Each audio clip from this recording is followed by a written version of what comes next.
Welcome to Duolingo Hindi. इस channel में आपको एमसीक्यू के साथ भारतीय भूगोल और भारतीय आधुनिक इतिहास और वीडियो मिलेंगे। हमारे सारे वीडियो में इंग्लिश और हिंदी भाषा में एक्सप्लेनेशन और नोट्स है।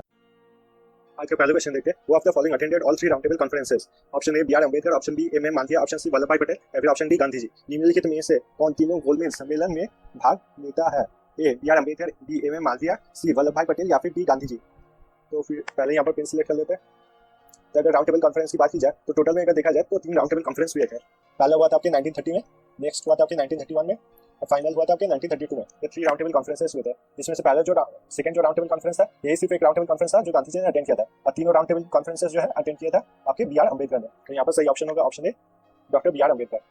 Who declared Swaraj is my birthright and I shall have it? Gopal Krishna Gokhale, Bal Gangadhar तिलक, लाला लाजपत राय या के.टी. तिलक? तो यहाँ पर सही ऑप्शन होगा आपका बाल गंगाधर तिलक। बाल गंगाधर तिलक ने ये कहा था Swaraj is my birthright and I shall have it, और ये उन्होंने जब होम रूल लीग जिस दिन स्टार्ट किया था उस दिन ये चीज पता था। होम रूल लीग अगर देखा जाए तो फिर ये पुणे में, जो उस टाइम पे पुणे कहा जाता था, पुणे में स्टार्ट किया गया था, और होम रूल लीग स्टार्ट किया गया था आपके 1916 में बाय बाल गंगाधर तिलक इन पुणे। होम रूल लीग आपके पुणे में स्टार्ट किया था बाल गंगाधर तिलक ने, और ये स्टार्ट किया था 1916 के अप्रैल में, अप्रैल 1916। अगर पूरे इंडिया की बात की जाए तो फिर पूरे इंडिया में हेड थी एनी बेसेंट। एनी बेसेंट ने स्टार्ट किया था होम रूल लीग, उन्होंने स्टार्ट किया था मद्रास में, और इसका डेट है सितंबर 1916। नेक्स्ट क्वेश्चन देखेंगे। Who said the Simon Commission report should be thrown on a heap of rubbish? ए महात्मा गांधी, शिवस्वामी अय्यर, मोहम्मद अली जिन्ना या फिर जवाहरलाल नेहरू? किसने कहा द साइमन कमीशन कचरे को कचरे के ढेर पर फेंक दिया जाना चाहिए? ए महात्मा गांधी, बी शिवस्वामी अय्यर, सी मोहम्मद अली जिन्ना या फिर डी जवाहरलाल नेहरू? तो सही आंसर होगा आपका शिवस्वामी अय्यर। शिवस्वामी अय्यर का देखा जाए तो फिर मद्रास से बहुत ही सक्सेसफुल एक लॉयर थे। Mahatma Gandhi compared Firoz Shah Mehta with the Himalayas, Tilak with the ocean and Gokhale with? Option A the sky, option B the Ganges, option B the Gangotri या फिर option D the Mansarovar lake? Mahatma Gandhi ने फिरोज शाह मेहता की तुलना हिमालय से की, तिलक में महासागर से, और गोखले की आसमान से, गंगा से, गंगोत्री से या फिर मानसरोवर लेक से? इसमें सही आंसर होगा गंगा से। अगर देखा जाए तो जो महात्मा गांधी के पॉलिटिकल टीचर वो है आपके गोखले। नेक्स्ट क्वेश्चन देखते हैं। Tilak started his career as a writer, professor, journalist या फिर ऑप्शन डी लॉयर? तिलक ने अपनी जीविका की शुरुआत किस पेशे से की? राइटर, प्रोफेसर, जर्नलिस्ट या फिर लॉयर? तो यहाँ पर सही आंसर होगा आपका ऑप्शन बी जर्नलिस्ट। वो सबसे पहले आपके जर्नलिस्ट प्रोफेसर थे जो कॉलेज में पढ़ाते थे आपके मैथ्स। इसके बाद हम लोग देखेंगे which was the earliest settlement of Dutch in India? A Machilipatnam, B Pulicat, C Surat या फिर डी अहमदाबाद? भारत में डच के ठहरने के सबसे पहले स्थान कौन सा था? A Machilipatnam, B Pulicat, C Surat या फिर डी अहमदाबाद? तो आपका सही आंसर होगा option D Pulicat. Next question देखते हैं। Who of the following governor general introduced the Hindu widows remarriage act? Option A lord William Bentinck, option B lord Dalhousie, option C Lord Canning या फिर ऑप्शन डी लॉर्ड रिपन? निम्नलिखित में से किस governor general ने हिंदू विधवा के पुनर्विवाह अधिनियम की शुरुआत की? Option A lord Bentinck, option B lord Dalhousie, option C Lord Canning या फिर ऑप्शन डी रिपन? तो यहाँ पर सही आंसर होगा आपका लॉर्ड कैनिंग। अगर देखा जाए कि लॉर्ड हाउसी के टाइम में ये ड्राफ्ट हुआ था और फाइनली लॉर्ड कैनिंग के टाइम पे ये पास किया गया। ड्राफ्ट किया था मतलब जो लिखना होता है, जो नियम बनाना होता है, उसी को ड्राफ्टिंग बोलते हैं, और पास किया था मतलब एग्रीमेंट मिला था सभी लोगों का जो लॉ को एस्टैब्लिश करते हैं, वो हुआ था लॉर्ड कैनिंग के टाइम पे। और विडो रीमैरिज एक्ट की बात की जाए, विडो रीमैरिज एक्ट जिस इंडिया ने पास किया था, उनका नाम था ईश्वर चंद्र विद्यासागर को इंडिया का traditional modern man of India कहा जाता था। ट्रेडिशनल इसलिए कहा जाता था क्योंकि वो संस्कृत पढ़ाते थे और संस्कृत कॉलेज के प्रोफेसर थे, और मॉडर्न इसलिए कहा जाता था क्योंकि महिलाओं के आपने देखा है हिंदू विडोज रीमैरिज एक्ट, फिर चाइल्ड मैरिज, सती एक्ट, ऐसे बहुत सारे चीजें थे सोशल रिफॉर्म जो उन्होंने लाए थे ईश्वर चंद्र विद्यासागर, इसलिए उनको traditional modern man of India कहा जाता है। Which of the following viceroy of India was known as the savior of India and organizer of victory? Option A lord Lawrence, option B lord Irwin, option C lord Mayo या फिर option D lord Northbrook? Bharat के निम्नलिखित में से किस viceroy को भारत का रक्षक और विजय का आयोजक भी कहा जाता है? Option A lord Lawrence, option B lord Irwin, option C lord Mayo या फिर ऑप्शन डी लॉर्ड नॉर्थब्रुक? तो आपका सही आंसर होगा लॉर्ड लॉरेंस। और लॉर्ड लॉरेंस की बात की जाए तो फिर उन्होंने स्टार्ट किया था आपका स्कॉलरशिप प्रोग्राम। इंडिया में जो स्कॉलरशिप प्रोग्राम्स होते हैं वो स्टार्ट किया था लॉर्ड लॉरेंस ने, और उन्होंने काफी ज्यादा कैनाल्स, रोड्स भी बनाए थे, और जो सबसे पहला फेमाइन कमेटी बना था वो भी लॉर्ड लॉरेंस के टाइम पे ही बना था। नेक्स्ट क्वेश्चन देखेंगे। In which year Hindu widows remarriage act was passed? ये तो कुछ देर पहले देखा हम लोग ने, अब बस क्वेश्चन थोड़ा चेंज करके दिया। Option A 1829, option B 1839, option C 1842 या फिर ऑप्शन डी 1956? किस वर्ष में हिंदू विधवा का पुनर्विवाह अधिनियम पारित किया गया था? 1829, 1836, 1842 या फिर 1956? इसमें सही ऑप्शन होगा आपका 1956। Sir Charles Wood sent a report to British rulers of India on issue of? Option A tax collection, option B railway expansion, option C education system, option D judicial system? Sir Charles Woods ने भारत को British शासक के किन मुद्दों पर एक report भेजा? Option A tax collection, option B railway expansion, option C education system या फिर ऑप्शन डी जुडिशियल सिस्टम? इसमें सही आंसर होगा आपका एजुकेशनल सिस्टम पे जासूस ने भेजा था। उन्होंने ये भेजा था कि एजुकेशन सिस्टम में जो इंग्लिश लैंग्वेज है उसको ज्यादा प्रायोरिटी मिलना चाहिए, इसलिए जितना पैसा पहले संस्कृत कॉलेजेस और मद्रासा में खर्च होता था वो पूरा रिडायरेक्ट कर दिया गया इंग्लिश कॉलेजेस और स्कूल्स की तरफ। और उन्होंने जो ये रिपोर्ट भेजा था एजुकेशन के बारे में उसका नाम था आपका वुड्स डिस्पैच। नेक्स्ट क्वेश्चन देखते हैं, the great famine in Bengal occurred in 1770, option B 1772, option C 1774 या फिर ऑप्शन डी 1776। बंगाल में महान अकाल किस वर्ष पड़ा? Option A 1770, option B 1772, option C 1774 या फिर ऑप्शन डी 1776। तो इसका सही आंसर होगा ऑप्शन आपका option A, the great famine of Bengal occurred in 1770। इसमें ज्यादातर लोअर गैंजेटिक पार्ट को इफेक्ट किया था, मतलब बिहार और बंगाल की साइड को। Who was the viceroy of British India when the last Mughal ruler was exiled? Option A Lord Dalhousie, option B Lord Elgin, option C Lord Canning या फिर option D none of this. अंतिम मुगल शासक निर्वाचित होने पर British Bharat का viceroy कौन था? Option A Lord Dalhousie, option B Lord Elgin, option C Lord Canning या option D none of this, मतलब इनमें से कोई भी नहीं। इससे सही आंसर होगा लॉर्ड कैनिंग। आपको पता है मुगल रूलर जो इंडिया में लास्ट है उनका नाम था बहादुर शाह टू। अब बहादुर शाह टू को 1857 रिवोल्ट में इंडियन आर्मी को सपोर्ट करने के लिए भेज दिया गया था रंगून। और इसी तरीके से इंडिया में जो मुगल रूल था वो खत्म हो गया था और स्टार्ट हुआ था British empire, under the British empire. इससे पहले ईस्ट इंडिया कंपनी थी और अब डायरेक्टली आ गया है ब्रिटिश एम्पायर। तो उस टाइम पे जो सबसे पहले वाइसरॉय बने थे उनका नाम था Lord Canning. The following are the legislative contribution of Raja Ram Mohan Roy: A. Abolition of sati, B. Inclusion of Indians in superior service, C. Reduction of export duties on Indian goods, D. Abolition of East India Company trading rights। राजा राम मोहन राय का निम्नलिखित में से कौन से विधायी योगदान है? A. Abolition of sati, B. Inclusion of Indians of superior service, C. Reduction of export duties on Indian goods या फिर D. Abolition of East India Company's trading right। तो इसमें सही आंसर होगा Abolition of sati। Abolition of sati में 1929 में राजा राम मोहन रॉय ने participate किया था और ये उनके लिए हुआ था एबॉलिशन ऑफ सती। राजा राम मोहन रॉय की अगर बात की जाए तो राजा राम मोहन रॉय को फादर ऑफ मॉडर्न इंडिया कहा जाता है। ये फादर ऑफ मॉडर्न इंडिया इसलिए कहा जाता है क्योंकि इंडिया में जितने सोशल रिफॉर्म्स हुए थे वो राजा राम मोहन रॉय ने स्टार्ट किया था और सबसे पहले उन्होंने बनाया था ब्राह्मो समाज। ये उन्होंने बंगाल में बनाया था ब्राह्मो समाज फॉर द रिफॉर्म्स। इसके बाद उन्होंने कॉलेज भी बनाया। पहले उन्होंने बनाया था हिंदू कॉलेज जिसे आज प्रेसिडेंसी के नाम से जाना जाता है और दूसरा उन्होंने बनाया था वेदांता कॉलेज। ये दोनों कॉलेज बनाने के बाद उन्होंने काफी न्यूज़पेपर और बुक्स भी लिखे थे। अगर न्यूज़पेपर की बात की जाए तो इंडिया का जो पहला पर्शियन न्यूज़पेपर है वो उन्होंने लिखा था, नाम था न्यूज़पेपर का मिराट उल अकबर। और एक बंगाली न्यूज़पेपर था उनका, बंगाली न्यूज़पेपर का नाम था संवाद। ये दो न्यूज़पेपर था जो राजा राम मोहन रॉय ने निकाला था। ये बताया जाता था कि राजा राम मोहन रॉय जो है ब्रिटिश का सपोर्ट कर रहे हैं और ये चीज पूरी तरीके से गलत था क्योंकि उन्होंने एक किताब लिखा था प्रेसेप्ट्स ऑफ जीसस। इसमें ये लिखा था कि ईसा मसीह ने हम लोग को कैसे जीने का तरीका बताया है। और अभी अगर हम लोग देखें तो उनके तरीके में क्रिश्चियनिटी में कितने सारे नियम आ गए हैं जो उनके जीने के तरीके से अलग है। ये उन्होंने हाईलाइट किया था इस किताब में प्रेसेप्ट्स ऑफ जीसस। उस टाइम पे अगर देखा जाए कि उस टाइम पे एम्परर जो थे मुगल के वो थे आपके अकबर टू। अकबर टू को ठीक तरीके से पेंशन नहीं मिल पा रहा था ईस्ट इंडिया कंपनी से, इसलिए उन्होंने राजा राम मोहन रॉय को कहा कि आप ब्रिटेन में जाइए और वहां पर बोलिए कि मेरा हालत कितना खराब है, ईस्ट इंडिया कंपनी मुझे ठीक से पैसे नहीं देगी और पेंशन नहीं देगी। इसके लिए आपके राजा राम मोहन रॉय जहाज से गए थे ब्रिटेन। अभी उस वक्त जहाज से जाना बहुत ही गलत था क्योंकि उस वक्त माना जाता था कि कोई भी धर्म का अगर कोई पानी में उतरेगा मतलब समुद्र में उतरेगा तो फिर उसका धर्म खत्म हो जाएगा। इसलिए राजा राम मोहन रॉय ने डिसाइड किया कि वो समुद्र के रास्ते से ब्रिटेन जाएंगे। Who among the following was the socialist leader who escaped from the Hazaribagh prison and joined the Quit India movement? ये क्वेश्चन तो मेरे फर्स्ट पार्ट में भी है तो आप वहां पर भी देख सकते हैं। ये शायद पहला क्वेश्चन था, वहां पर भी देख सकते हैं। बाकी हम लोग यहाँ पर भी एक बार कर लेंगे। Option A Ram Manohar Lohia, option B Minoo Masani, option C Jayaprakash Narayan या ऑप्शन डी अच्युत पटवर्धन। निम्नलिखित में से कौन समाजवादी नेता था जो हजारीबाग जेल से भाग गया और भारत छोड़ो आंदोलन में शामिल हो गया था? Option A Ram Manohar Lohia, option B Minoo Masani, option C Jayaprakash Narayan या फिर ऑप्शन डी अच्युत पटवर्धन। तो यहाँ पर सही आंसर होगा जयप्रकाश नारायण। जयप्रकाश नारायण आपके हजारीबाग प्रिजन से निकल गए थे और विशेष आसिफ के साथ उन्होंने अंडरग्राउंड से क्विट इंडिया मूवमेंट को सपोर्ट किया था। मिस आसिफ के साथ एक ऑर्गेनाइजेशन बनाया था और उस ऑर्गेनाइजेशन के सभी लोगों ने क्विट इंडिया मूवमेंट का बहुत सपोर्ट किया था अंडरग्राउंड रहकर। In which year British East India Company was formed? Option A 1600 AD, option B 1602 AD, option C 1664 AD या फिर option D none of this. British East India Company का गठन किस वर्ष में किया गया था? Option A 1600 AD, option B 1602 AD, option C 1664 AD या फिर डी नन ऑफ दिस। तो इसमें से सही आंसर होगा, सही आंसर है ऑप्शन ए 1600 AD। और डेफिनेशन में देखा जाए तो फिर 31 दिसंबर 1600 AD। फिर क्वेश्चन आता है Joseph Dupleix was appointed as the administrator of Goa, Pondicherry, Surat या फिर मद्रास। जोसेफ डुप्लेक्स ने किस स्थान में प्रशासक के रूप में नियुक्त किया गया था? Option A Goa, option B Pondicherry, option C Surat या फिर ऑप्शन डी मद्रास। तो यहाँ पर सही आंसर होगा आपका पौंडीचेरी। अगर जोसेफ डुप्लेक्स की बात की जाए तो जोसेफ डुप्लेक्स ने स्टार्ट किया था आपका सब्सिडरी अलायंस। अब ये सब्सिडरी अलायंस में 3 नियम बनाए जाते हैं। पहला तो ये है कि कोई भी रीजन का किंगडम होगा वो अपने जगह पे फॉरेन सोल्जर्स जो है उनको आने की परमिशन देगा। दूसरा नियम ये है कि उनका जितना भी खर्चा होगा या फिर सैलरी होगा वो सब वहाँ का जो लोकल किंग है वही बेयर करेगा। तीसरा, अगर उस लोकल किंग को दूसरे किसी से बात करना है या फिर दूसरे किसी से संबंध बनाना है दूसरे किसी किंगडम से तो फिर उनको परमिशन लेना होगा। उस किंगडम से जिसके अंडर वो सब्सिडरी अलायंस है। पहला तो उनको सबको एंट्री देना होगा, फॉरेन जितने सोल्जर है उनको एंट्री देना होगा। दूसरा उनकी सैलरी जितना भी होगा, खर्चा जितना भी होगा उन सोल्जर्स का वो बेयर करना होगा। और अगर वो लोकल किंग किसी और किंग से बात करना चाहे या फिर कोई भी रिलेशन बनाना चाहे, कुछ भी डिक्लेयर करना चाहिए, तो उन्हें परमिशन लेना होगा, जिससे उनका सब्सिडरी अलायंस साइन किया हुआ, सब्सिडरी अलायंस ट्रीटी साइन किया हुआ। और ये सब्सिडरी अलायंस जो है इसको सबसे ज्यादा यूज किया था ब्रिटिश के एक बंदे ने, जिसका नाम था लॉर्ड वेलेस्ली। सबसे ज्यादा आपको यूज किया था लॉर्ड वेलेस्ली ने सब्सिडरी अलायंस को। Which power was not associated with first, second and third Carnatic words. पहला ऑप्शन है इंग्लिश, दूसरा ऑप्शन है फ्रेंच, तीसरा ऑप्शन है डच और ऑप्शन डी है none of this.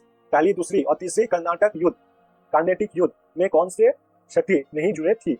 Option A English, option B French, option C Dutch या फिर option D none of this. तो कार्नेटिक वर्ड जो है वो इंग्लिश वर्सेस फ्रेंच हुआ था। इसमें हुआ था 3 कार्नेटिक वर्ड। थर्ड जो कार्नेटिक वर्ड है, थर्ड कार्नेटिक वर्ड को बोला जाता है बैटल ऑफ वेंडीवश। और जो इसमें इंग्लिश के जनरल थे वो थे आयरकुट। और जो फ्रेंच के जनरल थे उनका नाम था काउंट दे वाली। यही थर्ड कार्नेटिक वर्ड ने इंग्लिश ने पूरे तरीके से फ्रेंच को हरा दिया था। और ये डिसाइड हो गया था कि इंग्लैंड या फिर ब्रिटिश जो भी आप कहें वो इंडिया में रहेंगे और फ्रेंच को इंडिया से जाना पड़ेगा। तो कौन सी पावर एसोसिएटेड नहीं थी? वो होगा आपका option C Dutch. Next question देखते हैं। In this century Fort William was established by the English power. Option A 16, option B 17, option C 18 या फिर option D none of this. Fort Williams किस सदी में अंग्रेजी सत्ता द्वारा स्थापित किया गया था?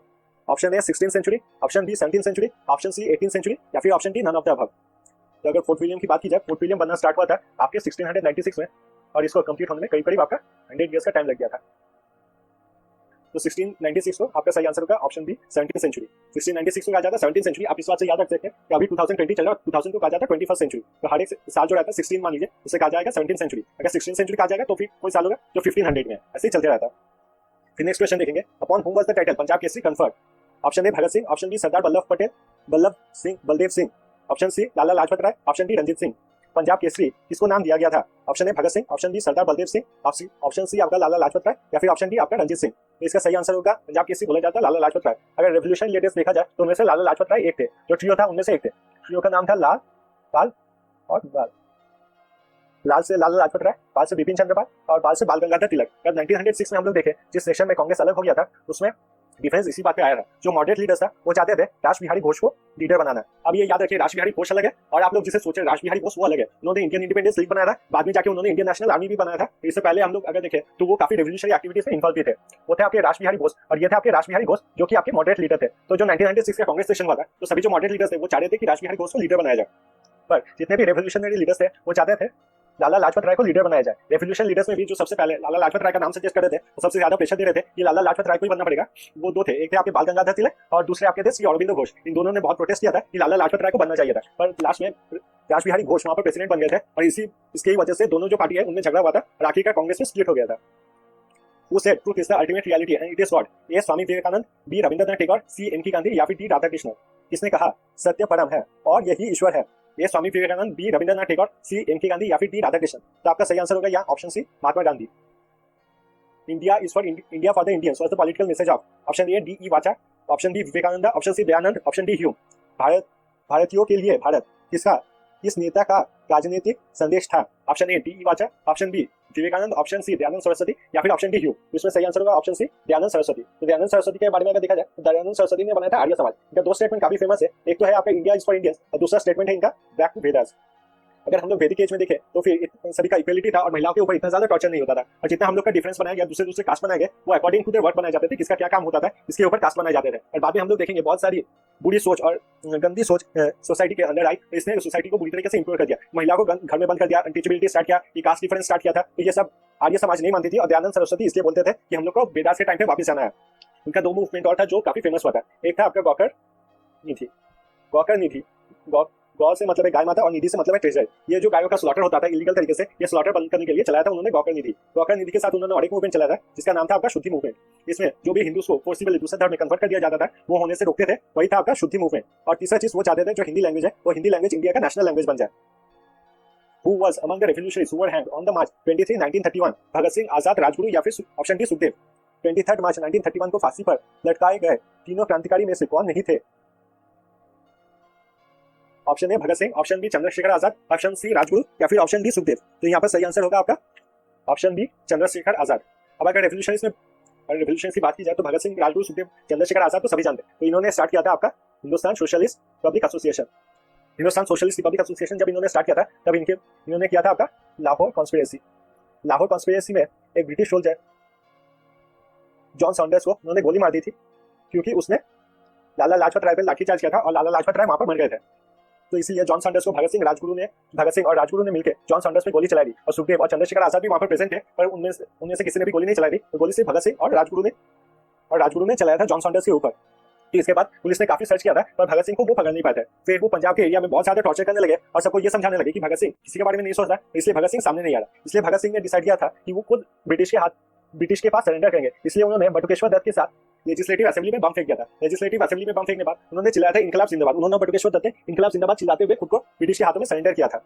बाद में उन पर काफी मुकदमा चला था और भगत सिंह जो हिंदुस्तान सोशलिस्ट रिपब्लिक एसोसिएशन थे उनमें से 2 मेंबर्स ने भगत सिंह और सबके खिलाफ गवाही दे दी थी। इसके लिए उनको फांसी की सजा मिली थी और फांसी की सजा मिली थी आपकी भगत सिंह, राजगुरु और सुखदेव को। चंद्रशेखर आजाद की बात की जाए तो Chandrashekhar Azad British enemy number 1 थे। चंद्रशेखर आजाद ने पहले किया था काकोरी ट्रेन रूट केस जहां पर वो बच निकले थे और बाद में उन्होंने लाहौर कॉन्स्पिरेसी भी किया था जहां पर वहां पर भी वो बच के निकल गए थे। इसके लिए वो ब्रिटिश एनिमी नंबर 1 थे। इसलिए चंद्रशेखर आजाद का काफी ज्यादा सर्च हो रहा था पूरे इंडिया में।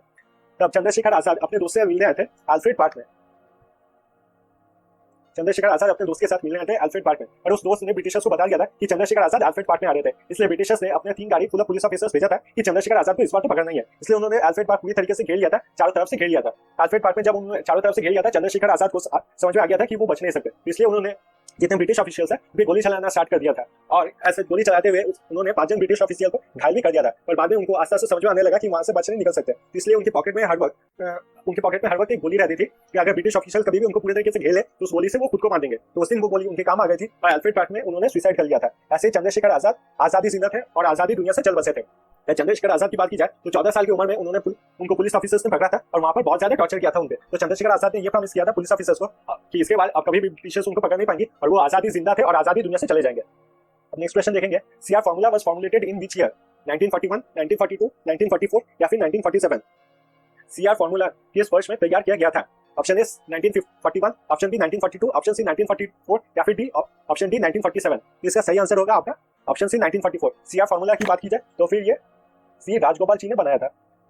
राजगोपालाचारी ने ये फार्मूला बनाया था। ये फार्मूला उन्होंने इसलिए बनाया था ताकि मुस्लिम लीग को ज्यादा से ज्यादा मंत्री लाया जा सके और मुस्लिम लीग को ऐसे करके कन्विंस किया जा सके कि इंडिया को वो डिफाइड ना करे और वो जितना भी इंडिया पे राज करना चाहते हैं और अपने मिनिस्टर्स लाना चाहते हैं वो ला सकते हैं। ये था सीआर फार्मूला में। ये सीआर फार्मूला का सपोर्ट किया था सी राजगोपाल जी ने और महात्मा गांधी ने। और ये सीआर फार्मूला के अगेंस्ट थे आपके जवाहरलाल नेहरू और वल्लभ भाई पटेल। नेक्स्ट क्वेश्चन देखेंगे, arrange chronologically the following viceroys of India according to the tenure. 1 Lord Readings, 2 Lord Chelmsford, 3 Lord Linlithgow और ऑप्शन 4 है लॉर्ड इरविन। कालानुक्रमिक रूप में भारत के निम्नलिखित वाइसरॉय को उनके कार्यकाल के अनुसार व्यवस्थित करें। तो पहले हम लोग देख लेंगे कौन कौन इंडिया में वाइसरॉय थे और किस टाइम पे थे। पहले आते हैं लॉर्ड रीडिंग। तो लॉर्ड रीडिंग थे आपके 1921 से लेके 1925 तक। फिर आते हैं आपके लॉर्ड चेम्सफोर्ड थे आपके 1916 से लेके 1921 तक। फिर आते हैं लॉर्ड लिंथिंगो वाइसरॉय थे आपके 1936 से लेके 1944 तक। और अगर लॉर्ड इरविन की बात की जाए तो लॉर्ड इरविन थे आपके 1926 से 1931 तक। तो आप समझ ही सकते हैं क्रोनोलॉजिकली अगर अरेंज किया जाए तो सबसे पहले कौन होगा, ये होगा लॉर्ड चेम्सफोर्ड। फिर 1916 के बाद कौन आएगा, ये लॉर्ड रीडिंग के बाद कौन आएगा लॉर्ड इरविन। और लास्ट में कौन है, लॉर्ड लिंथिंगो। तो आपका ऑप्शन होगा B A C D. Which of the following leader was not present in the very first meeting of Indian National Congress? Option A Dadabhai Naoroji, option B Kashinath Tribhuvan Telang, option C Firoz Shah Mehta या फिर option D Surendranath Banerjee. निम्नलिखित में से कौन सा नेता भारतीय राष्ट्रीय कांग्रेस की पहली बैठक में उपस्थित नहीं था? Option A Dadabhai Naoroji, option B Kashinath Tribhuvan Telang, option C Firoz Shah Mehta या फिर ऑप्शन डी सुरेंद्रनाथ बनर्जी। इसका सही आंसर होगा option D Surendranath Banerjee. Which of the following statement is not true about Indian National Congress? Option A, it was formed in 1885. Option B, W.C. Banerjee was the first president of Congress. Option C, it was formed when 72 delegates from all presidencies and provinces of India met at Bombay. Option D, its founder Allen Octavian Hume was a retired British professor in India. ये एक interesting question है, एकदम अच्छे से पढ़िएगा इसको। भारतीय राष्ट्रीय कांग्रेस के बारे में निम्नलिखित में से कौन सा कथन सही नहीं है? Option A, it was formed in 1885, इसे 1885 में बनाया गया था। Option B, W.C. Banerjee was the first president of the Congress, Congress के पहले प्रेसिडेंट थे W.C. Banerjee। Option C, it was formed when 72 delegates from all the presidencies and provinces of India met at Bombay. इसका जो पहला session हुआ था बॉम्बे में, इसमें 72% इंक्लूडेड थे। या फिर option D, it's founder alien Octavian whom was a retired British professor in India. इसके जो फाउंडर, कांग्रेस के फाउंडर एलन ऑक्टेवियन हूम, ये एक रिटायर्ड ब्रिटिश प्रोफेसर थे इंडिया के। इसमें से गलत ऑप्शन है ऑप्शन डी, इसके फाउंडर तो एलन ऑक्टेवियन ह्यूम थे पर ये रिटायर्ड ब्रिटिश प्रोफेसर नहीं थे। ये इंपीरियल सिविल सर्विस जो आई होता है वो इंपीरियल है, ना कि इंडियन। ये इंपीरियल सिविल सर्विस के रिटायर्ड पर्सनल थे, एल ऑक्टेवियन ह्यूम। तो बाकी सब कथन यहाँ पर सही है। 1885 में बनाया था, पहला कांग्रेस प्रेसिडेंट बने थे डब्ल्यू.सी. बनर्जी। इसका सेशन हुआ था बॉम्बे में, जिसको अटेंड किया था 72%। Who told the Indian National Congress represent only microscopic minorities? Option A Lord Curzon, option B Lord Dufferin, option C lord Winter, या फिर option D none of this. किसने बताया कि भारतीय राष्ट्रीय कांग्रेस केवल समूह अल्पवादी के प्रतिनिधित्व करता है? Option A Lord Curzon, option B Lord Dufferin, option C Lord Minto, या फिर option D none of this. तो इसमें सही आंसर होगा आपका ऑप्शन बी लॉर्ड डफरिन। ये नाम याद रखिएगा कि डफर था इसलिए ये सब कहा था, और डफरिन से और एक चीज याद रखिएगा, इसके टाइम पे कांग्रेस बना था, तो ये डफर था इसलिए कांग्रेस को बनने दिया था। नेक्स्ट क्वेश्चन देखेंगे, the all India Muslim league was found in 1906 at? Option A Lucknow, option B Dhaka, option C Lahore, या फिर ऑप्शन डी अलीगढ़। 1906 में ऑल इंडिया मुस्लिम लीग का गठन किस स्थान पे हुआ था? Option A Lucknow, option B Dhaka, option C Lahore, या फिर ऑप्शन डी अलीगढ़। इसका सही आंसर होगा ऑप्शन बी ढाका। तो अगर देखा जाए जो बंगाल डिवीजन हुआ था, बंगाल का डिवीजन हुआ था 1905 में। बंगाल का डिवीजन जो हुआ था ये मेनली आपके दो वजह से हुआ था। पहले तो जो आप जानते हैं रेवोल्यूशन सबसे ज्यादा होता था आपके पंजाब में, और आपका सबसे ज्यादा रेवोल्यूशन होता था बंगाल में। ये दोनों अगर आप जगह देखें, पंजाब और बंगाल, बंगाल में अगर आप देखें तो उनका कैपिटल था कोलकाता में, या फिर जिससे पहले वो लोग बता थे कि कलकत्ता में उनका कैपिटल था। और रेवोल्यूशन इतना ज्यादा था कि उनको काफी ज्यादा प्रॉब्लम होता था, इसलिए रेवोल्यूशन को कम करने के लिए उन्होंने बंगाल को डिवाइड कर दिया ताकि रेवोल्यूशन वहां पर थोड़ा कम हो सके और वहां पर कम लोग आ सके। दूसरा जो उनका डिवाइड एंड रूल का पॉलिसी था उसके लिए किया था। जैसे मैंने बताया कि बंगाल और पंजाब में सबसे ज्यादा रेवोल्यूशन होता था, और यहाँ पर हिंदू मुस्लिम जो थे उन्हें डिवाइड करना सबसे ज्यादा इंपॉर्टेंट था ब्रिटिशर्स के लिए। इससे पहला काम किया था उन्होंने बंगाल में बंगाल डिवीजन करके एक साइड उन्होंने रख दिया था फॉर द मुस्लिम्स और दूसरा साइड रख दिया था फॉर द हिंदूज। मुस्लिम्स के लिए जब साइड रख दिया था, जिसे हम लोग बांग्लादेश कहते हैं, जहाँ की कैपिटल ढाका है, वहाँ पर सबसे पहले उन्होंने बनाया था ऑल इंडिया मुस्लिम लीग, जिन्होंने अपना पूरा जो था वर्किंग टाइम वो पूरा इंडिया को डिवाइड करने के लिए बिता दिया था। The first famine commission was constituted under sir Richard Strachey, sir John Strachey, C Roberts, या फिर डी चैम्बरलिन। पहला अकाल आयोग किसके अधीन गठित किया गया था? Option A sir Richard Strachey, option B sir John Strachey, option C Robert, या फिर ऑप्शन डी चैम्बरलिन। इसका सही आंसर होगा option A sir Richard Strachey. Next question देखते हैं, who among the following are the reason for the failure of the Cripps mission? Option 1 no assurance for immediate transfer of power, option 2 provision of complete independence was missing, option 3 national unity was under threat, option 4 Indians were given no rights over the Indian defence system. निम्नलिखित में से कौन सा Cripps mission की विफलता का कारण है? पहला option no assurance of immediate transfer of power, मतलब ब्रिटिश में से इंडिया को पावर नहीं दिया जा रहा था, कोई एश्योरेंस नहीं था, गारंटी नहीं था। Option 2 provision of complete independence was missing, India को किसी भी तरीके से कंप्लीट इंडिपेंडेंस नहीं मिल रहा था। Option 3 national unity was under threat, India का जो एकत्र है वो खतरे में आ गया था। Option 4 Indians were given no rights over the Indian defence system, Indians को कोई भी अधिकार नहीं मिला था इंडियन डिफेंस सिस्टम के ऊपर। तो फिर सबसे पहले क्रिप्स मिशन समझते हैं। क्रिप्स मिशन जो आया था वो इंडिया में डोमिनियन स्टेटस देने के लिए आया था। अब ये डोमिनियन स्टेटस क्या होता है? इसका मतलब यही होता है कि कोई भी कंट्री खुद का अपना लेजिस्लेचर बना सकता है, और जितना भी आर्मी पर्सनल होंगे या फिर डिफेंस सिस्टम होगा वो सब दूसरे कंट्री यानी कि ब्रिटिश के पास रहेगा। तो इसमें देखते हैं, पहला ऑप्शन है no assurance for immediate transfer of power, कोई पावर का ट्रांसफर तो हो नहीं रहा था, तो ये गलत है। प्रोविजन ऑफ कंप्लीट इंडिपेंडेंस भी नहीं था, और Indians were given no right ये भी नहीं था उसमें, क्योंकि उसमें डोमिनियन स्टेटस दिया जा रहा था। तो डोमिनियन ये जो क्रिप्स मिशन ये फेलियर हुआ था। क्रिप्स मिशन का फेल होने का कारण यही था कि मुस्लिम लीग ने बोला था कि उन्हें क्रिप्स मिशन मंजूर नहीं है, क्योंकि क्रिप्स मिशन में था कि पूरे इंडिया को एक साथ डोमिनियन स्टेटस मिलेगा। और मुस्लिम लीग या फिर मोहम्मद अली जिन्ना चाचा ने ये चाहता कि ब्रिटिश से इंडिया अलग होगा और पाकिस्तान अलग होगा, जो दो कंट्री का डिवीजन नहीं दिया गया था। तो इसलिए सही आंसर होगा the national unity of India was under threat. Next question देखेंगे, who is considered as the main figure of direct action day? Option A Mahatma Gandhi, option B Mohammad Ali Jinnah, option C Hussain Shaheed Suhrawardy, option D none of the above. प्रत्यक्ष कार्य दिवस के मुख्य संचयकर्ता के रूप में किसे माना जाता है? Option A Mohammad Ali Jinnah, option A Mahatma Gandhi, option B Mohammad Ali Jinnah, option C Hussain Shaheed Suhrawardy, या फिर option D none of the above. तो इसमें से सही आंसर होगा आपका ऑप्शन बी मोहम्मद अली जिन्ना।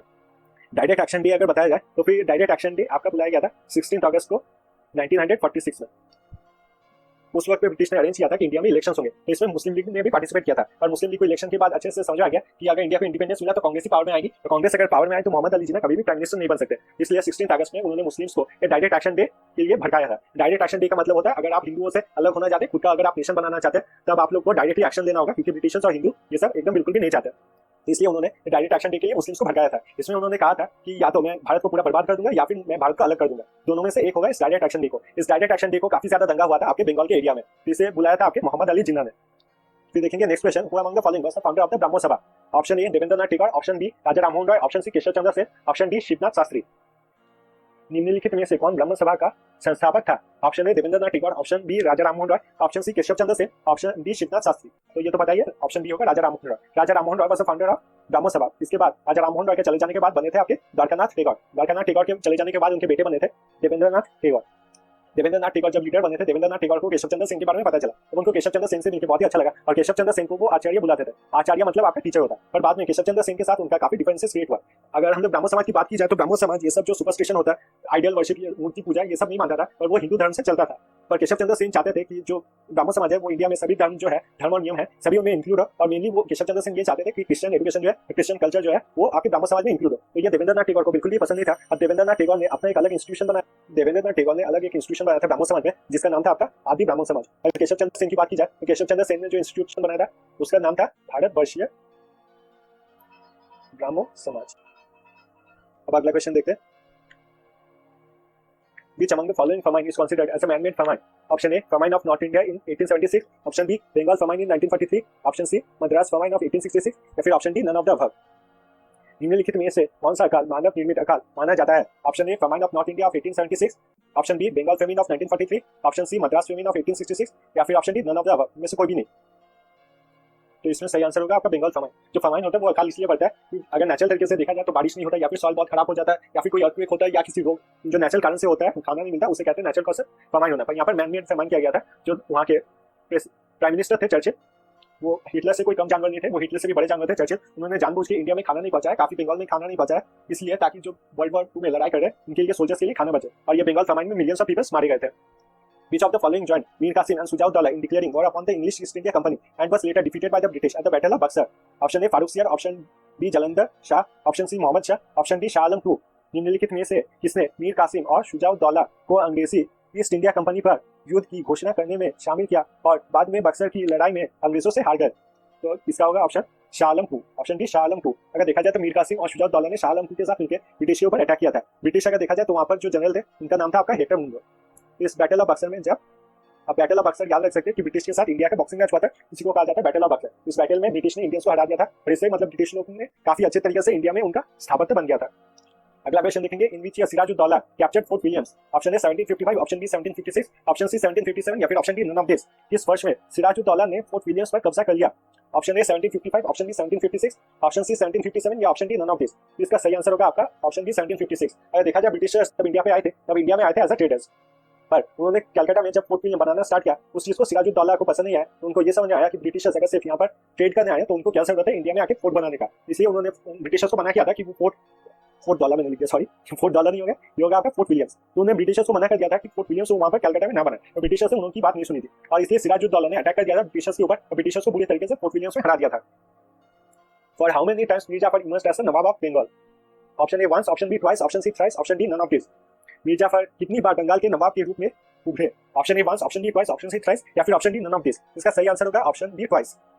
अगर देखा जाए आपने देखा 1756 में कैसे नवाब सिराजुद्दौला ने आसानी से ब्रिटिश को अपने घर में हरा दिया था, उनको फोर्ट में हरा दिया था। तो इससे ब्रिटिशर्स को अच्छे तरीके से समझ में आ गया था अगर डायरेक्ट हम लोग सिराजुद्दौला से फाइट करेंगे तो हम लोग जीत नहीं सके। इसलिए ब्रिटिशर्स ने क्या किया, उनके जितने आर्मी पर्सनल्स है, जनरल है, उनके साथ बात करने लगे और उनको अपने साइड में सपोर्ट के लिए बुला लिया। फिर आपका 1757 में हुआ था आपका बैटल ऑफ प्लासी। इसमें जो सिराजुद्दौला जो इंडियन को रिप्रेजेंट कर रहे थे और ब्रिटिशर्स में लॉर्ड क्लाइव जो फॉरेनर्स को रिप्रेजेंट कर रहे थे, ब्रिटिशर्स को वो एक दूसरे से फाइट करना स्टार्ट करने वाले थे। सबको ये अच्छे से पता था कि वो आसानी से सिराजुद्दौला ब्रिटिशर्स को हरा देंगे। पर इसी बैटल में जो उनके जनरल थे मीर जाफर, उन्होंने ब्रिटिशर्स को सपोर्ट कर दिया और मीर जाफर उनके आर्मी के जनरल थे और उन्होंने बोल दिया कि वो ब्रिटिशर्स से लड़ाई नहीं करेंगे। तो आप समझ सकते हैं इससे ब्रिटिशर्स को काफी सपोर्ट मिल जाता है और ब्रिटिशर्स ने ये लड़ाई जीत लिया था। इसके बाद मीर जाफर को वहाँ का किंग बना दिया गया और किंग बनाने के बाद मीर जाफर को बताया गया कि मीर जाफर वहाँ के एम्परर बनेंगे। मीर जाफर सिर्फ नाम के एम्परर थे और जितना भी कंट्रोल था वो सब कंट्रोल आपका इंग्लिश के पास था, मतलब ब्रिटिश इंडिया के पास सारे कुछ कंट्रोल था। उस मीर जाफर के जो दामाद है उनका नाम था मीर कासिम। मीर कासिम को ये समझ में आ गया था कि अगर आप ब्रिटिश को खुश रख पाएंगे तो फिर आप किंग बन सकते हैं। इसलिए मीर कासिम ने बताया कि मीर जाफर को हटा दीजिए और मीर कासिम ब्रिटिशर्स को ज्यादा फायदा देंगे। इसलिए मीर कासिम को राजा बना दिया गया था। मीर कासिम जैसे राजा बने थे वो सिराजुद्दौला के साथ जिसने भी धोखा किया था उनको एक एक करके मारने लगे थे, क्योंकि एक बार जो किसी एक नवाब से धोखा कर सकता है वो दूसरे नवाब से भी धोखा कर सकता है। इसलिए मीर कासिम को हटाने लगे थे और ब्रिटिश का जितने कंट्रोल था बंगाल के ऊपर वो भी वो आस्ते आस्ते कम करने लगे थे। ये चीज आपका ब्रिटिश का समझ में आ गया था और इसलिए उन्होंने मीर कासिम को हटा दिया था और मीर जाफर को फिर से राजा बना दिया था। तो ये आप देख सकते हैं मीर जाफर यहाँ पर पहली बार राजा बना था और फिर से यहाँ पर दूसरी बार राजा बन गया था। तो मीर जाफर कितनी बार टोटल राजा बना था? 2 बार। तो आप देखेंगे नेक्स्ट क्वेश्चन क्या है। Which of the following battles happened at the earliest? Battle of Vandivash, option B, Third Battle of Anglo-Maratha War, option C, Battle of Buxar या फिर option D, Battle of Plassey। वर्षवार लड़ाइयाँ व्यवस्थित करें। Option A battle of एंडीवश, ये आपका question थोड़ा आपका change हो गया। Which of the following battle happened at the earliest? ये सबसे पहला कौन सा लड़ाई हुआ था और यहाँ पर क्वेश्चन थोड़ा चेंज हो गया। हालांकि हम लोग दोनों देख लेते हैं। Option A battle of Wandiwash, option B third battle of Anglo-Maratha war, option C battle of Buxar, option C battle of Buxar या फिर ऑप्शन डी होगा आपका बैटल ऑफ प्लासी। तो पहले आता है बैटल ऑफ एंडीवश। बैटल ऑफ 20 वर्ष की बात की जाए तो फिर आपका कार्नेटिक वर्स में जो थर्ड कार्नेटिक वर्ड हुआ था वहाँ हुआ था आपका बैटल ऑफ एंटीवर्स। बैटल ऑफ एंटीवर्स आपका ब्रिटिश और फ्रेंच एक साथ फाइट, ब्रिटिश और फ्रेंच एक दूसरे के खिलाफ फाइट किया था उन्होंने। तो बैटल ऑफ एंटीवर्स हुआ था आपके 22 जैन 1760 को। इसके बाद देखेंगे थर्ड एंग्लो मराठा वॉर। ये तो नाम से पता चल रहा है कि एंग्लो मराठा के बीच फाइट हुआ था। अगर फाइट देखा जाए एंग्लो मराठा का टोटल 3 ही हुआ था और यहाँ पर पूछा है थर्ड एंग्लो मराठा वॉर कब हुआ था। तो थर्ड एंग्लो मराठा वॉर हुआ था आपका 1817 को, 1817 को। फिर आते हैं battle of Buxar. Battle of Buxar जहाँ पर मीर कासिम, सुजाउद्दौला और नवाब ऑफ अवध एक साथ मिल गए थे ब्रिटिशर्स के खिलाफ, वही है आपका बैटल ऑफ बक्सर। अगर बैटल ऑफ बक्सर की बात की जाए, बैटल ऑफ बक्सर हुआ था आपके 1764 में। और अगर बैटल ऑफ प्लासी तो आपको बताइए सिराजुद्दौला और ब्रिटिशर्स के बीच में हुआ था। बैटल ऑफ प्लासी हुआ था आपके 1757 में। तो इसमें पहला बैटल कौन सा है? ये होगी ऑप्शन डी 1757। और दूसरा वर्षवार लड़ाइयों को व्यवस्थित करें तो सबसे पहले आएगा ऑप्शन बी 1757, फिर आएगा ऑप्शन सी, फिर आएगा आपका option A battle of Wandiwash और लास्ट में आएगा आपका third battle of Anglo Maratha war यानी ऑप्शन डी। आपका सीक्वेंस होगा D C A B. Battle of Wandiwash happened ये तो हम लोग ने देखा ही है। Option A 1757, option B 1760, option B 1761 या फिर ऑप्शन डी 1764। एंटीवर्स की लड़ाई कब हुई थी? 1700, option A 1757, option B 1760, option C 1761 या फिर ऑप्शन डी 1764। तो ये हुआ था 1760 में। Who served as the first governor general of as the first governor of Bengal under the company rule? यहाँ पर देखिए गवर्नर जनरल सिर्फ गवर्नर पूछा। कंपनी नियम के तहत बंगाल के पहले गवर्नर के रूप में किसने सेवा की? सेवा तो नहीं था, पर जोड़ी है। Option A Warren Hasting, option B Robert Clive, option C Francis Wright या फिर option D none of this. आपका सही आंसर होगा रॉबर्ट क्लाइव। रॉबर्ट क्लाइव को अगर देखा जाए बैटल ऑफ प्लासी में जो ब्रिटिशर्स के हेड थे, जनरल थे, वो रॉबर्ट क्लाइव थे।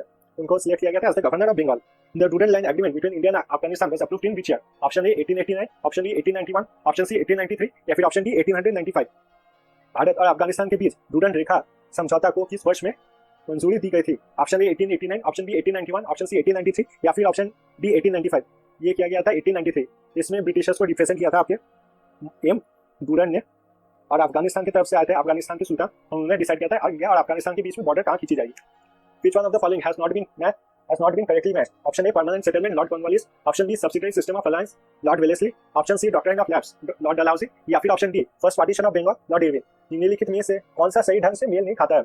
Option A permanent settlement Lord Cornwallis, option B subsidiary system of alliance Lord Wellesley, option C doctrine of lapse Lord Dalhousie या फिर option D partition of Bengal Lord Irwin. तो यहाँ पर सही होगा partition of Bengal Lord Irwin ने ये किया था आपके कर्जन ने। पार्टीशन ऑफ बंगाल जब हुआ था तब आपके कर्जन इंडिया के वाइसरॉय थे।